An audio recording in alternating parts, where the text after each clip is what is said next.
Today was the third Christmas Michael Kovrig and Michael Spavor spent in a Chinese jail, caught up in an intensifying political standoff. And there was another sparked after Iran shot down a passenger jet. Canada's year of diplomatic clashes and citizens caught in the crossfire is number 8 in our top 10 news stories of 2020. Here again is CTV's Paul Workman. There was no obvious reason Ukrainian Flight 752 would suddenly fall out of the sky, killing everybody on board.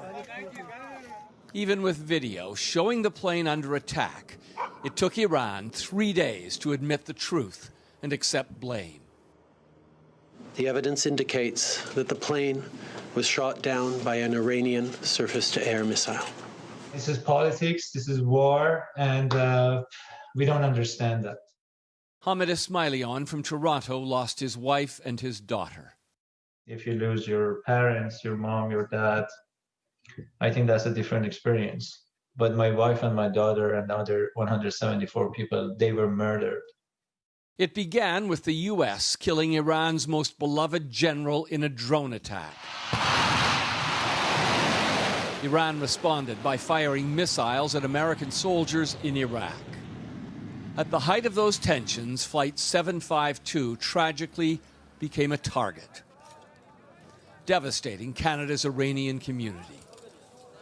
This is the first time in the history of aviation, this crime, that a country attacks his own plane.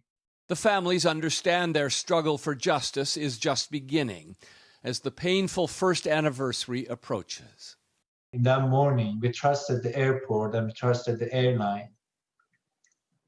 And this is so unjust and so unfair.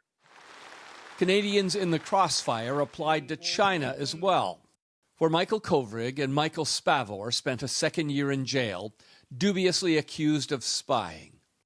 This detention is arbitrary, it's unjust, and we must do, and Canadian government must do everything they can to end it. China was outraged when Canada arrested this woman, Meng Wanzhou, at the request of American prosecutors. She is a big name in high tech. Her father is the founder of communications giant Huawei. Suddenly, Canada was engulfed in the U.S.-China trade war. China specialist Charles Burton calls it hostage diplomacy. From Canada's point of view, it's been a disaster. The two Michaels were conveniently arrested days after Meng was taken into custody. 2 Canadians for 1 powerful Chinese. Backroom negotiations for their release appear to have utterly failed. I think that Canadians believe that our government is not showing enough backbone, that the government's assertion that they're working hard behind the scenes for the release of Mr. Kovrik's favor starts to look a bit hollow when we're entering into the 3rd year of their prison hell. China has ferociously pushed Canada into a corner.